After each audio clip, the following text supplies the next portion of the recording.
Hello and thank you for tuning in to Parastato TV. You are watching The Frontline. I am Mugure Kamau. Now today I am honored to meet the Cabinet Secretary in one of the key sectors in our country. He happens to have been a practicing lawyer for 20 years, having served both locally and internationally. He is the President's best choice for the Irrigation and Water Ministry. Welcome. Thank you. It's an honor to have you with us. Thank you very much. We are honored. Now straight to the point, El Nino will be coming to Kenya. It's Yes. no longer a rumor now. Yeah. So, and the government will need around 15.5 billion shillings All right. to cater for the emergence that comes with the rains. How is the ministry prepared? We are actually part of the multi-agency team that have been set up under the chairmanship of His Excellency the Deputy President. We have also included other ministries, the Ministry of Transport, to ensure that our infrastructure, if affected, is intact or it is rehabilitated. And, we have also included the Ministry of Interior for purposes of movement of populations where it's necessary to avoid displacement of the people by floods. We also have the Ministry of Defense that will be involved in supplying personnel and equipment to help alongside the Ministry of Devolution that will be giving us the National Youth Service personnel and equipment also, particularly to desilt dams. This would increase storage for the excess water that we expect from harvesting from the El Nino rains. So all these ministries are working together. We are also, as national government, working closely with county governments. And on the national steering team, we have had governors represented by their chairman, Governor Munya. We've also had Governor Gashagwa from Nyeri. And we've had a roundtable meeting, national government with the county governments, with development partners as well as private sector. So we have a multi-pronged approach that cuts across all sectors to deal with this situation. What we're saying is that El Nino is not a rumor. It is coming. We are already seeing the signs of unusual rain, and these rains will get unusually heavy as we go into towards the end of this month and mid next month. The experts have told us that that will be the peak. So we are all working together, and we need all hands on deck to ensure we cope with this situation. So all we want to do is to assure Kenyans that as national government, in partnership with county governments and our development partners, we have a plan and we have programs already put in place. Speaking for my ministry, we have already started strengthening dikes, particularly in flood-prone areas. Last week I was in Kisumu County, and with Governor Ranguma we went round a Hero irrigation scheme. We went through Nyando and even met Mama Serikali Saidia all the way to her home. We are putting up dikes along River Nyando. These will stop the river bursting its banks and actually affecting the people as it has done year in, year out.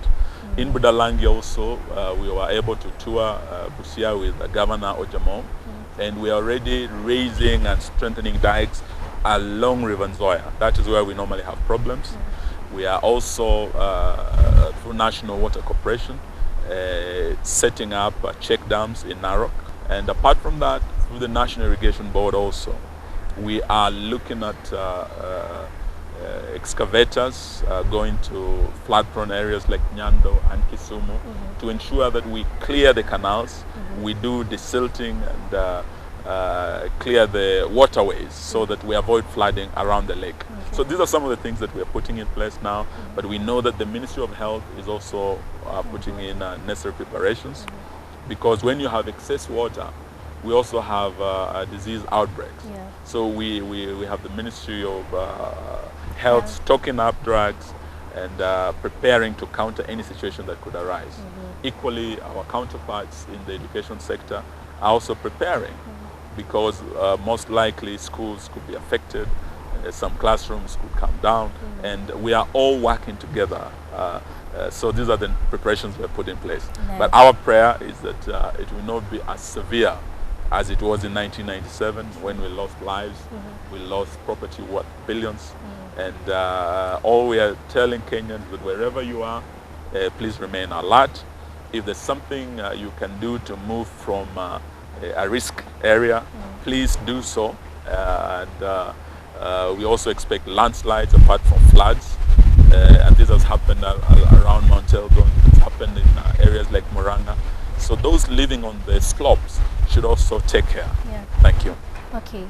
Now, away from that, the ministry has come up with a review of the water bill.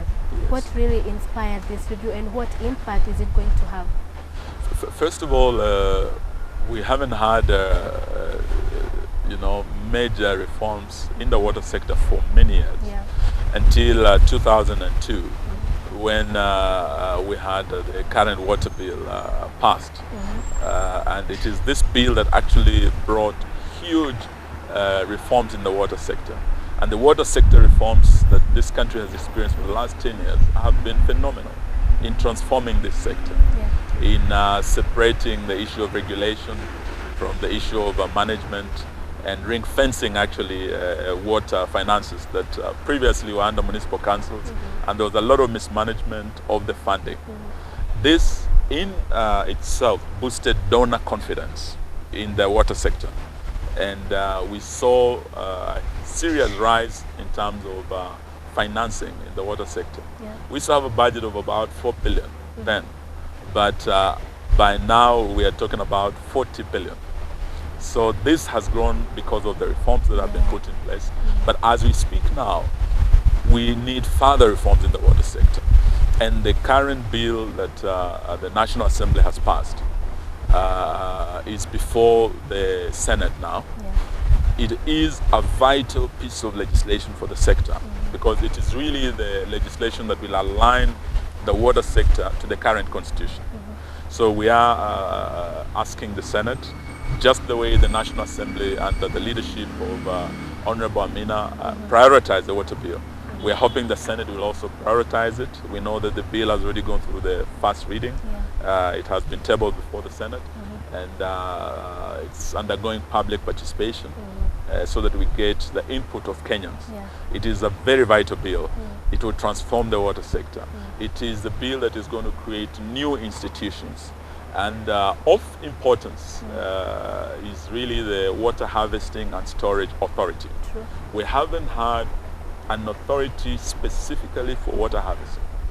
For a long time we haven't had a water harvesting policy. But now with El Nino coming, we all know how important water harvesting is, how important water storage is. Kenya being a water scarce country, the excess water we'll get through El Nino should be turned from a risk into a resource. It can turn from a curse into a blessing. So this is why we are asking our legislators, particularly our senators now, to prioritize the water bill. Let's have these new institutions in place. Let us transform the water sector and ensure the realization of the water rights under our new constitution. Thank you. Now, technology happens to play a very big role when it comes to improvement of services. And in water, we have seen improvement when it comes to like billing of water. What other technology advancements does the ministry have in plan?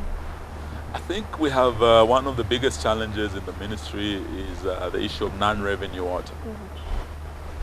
We are trying to increase access to water because it is the fundamental duty of the state under Article 21 of our Constitution to ensure access to water for all Kenyans. It's now a constitutional right. It no longer depends on the generosity of the national government or the county government. It's the duty of the state, the national government and the county government, to ensure that we have this access. I believe in increasing access, we must also be accountable for the water that we are able to give to Kenyans. And in some areas, you would find that almost 50% of the water supply is unaccounted for.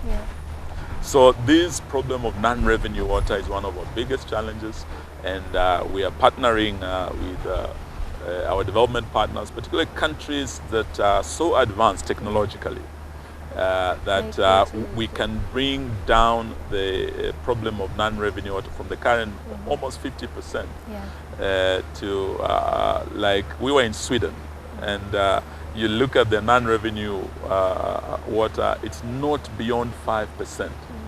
We have counties like Nyeri that are doing very well, that are 20%. But we also have counties like Mombasa that are doing very badly at 48%. Others are at 50%, like in Garissa. So we must use technology to see how we can bring down this issue. And we are partnering now with quite a number of international companies. But also we have our own Kenyans who have the necessary expertise.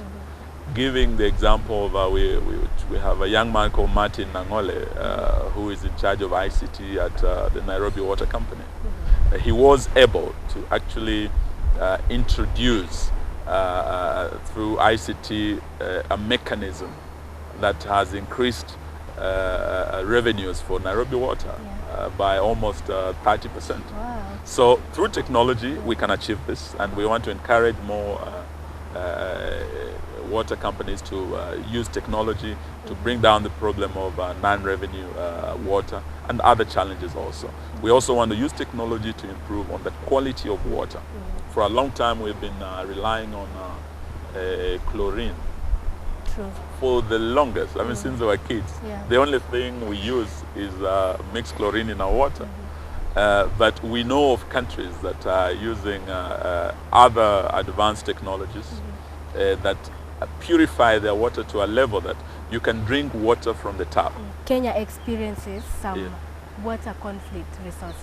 What does the ministry plan to do about that? I think it is normal, particularly in the arid and semi-arid lands, where you have pastoralists fighting over water. And it is one area that we are addressing very keenly through construction of more dams or more boreholes, so that communities do not have to cross over to other territories in search of water and pasture and bring about conflict. It is very saddening to see the Samburu and the Turkana fighting, or the Turkana and the Pokot fighting over water. So it is our duty also as national government and county governments to work together to ensure provision of water to avoid this kind of conflicts. But apart from the traditional conflicts that have been there, we also have now conflicts between counties, inter-county conflicts. You have the people of Murang'a County asking, why are you taking our water to Nairobi? You have the people of Taita Taveta asking, why are you taking our water to Mombasa? And so on and so forth. You have the people of Marakwet asking, why are you taking our water to Eldoret Town? And we have to work together. And this is where national government comes in to work with county governments. First of all, to make it very clear that water is a national resource. Water services is a devolved function for the county governments. But the water resource and the development of that resource still is a national function. So where we've had such conflicts, we have come in as national government, and we are working very closely with county governments to avoid that inter-county war. First of all, by ensuring that we have more water. We are building more dams. And presently, we have mega dams across the country. In Mombasa, we are developing the Mwache Dam. That will really increase our water storage capacity in Mombasa.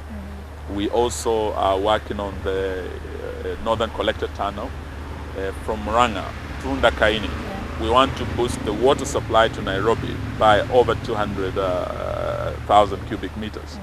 That will completely close the water deficit problem in Nairobi. Of course, we are dealing with the issues the Murang'a people have raised.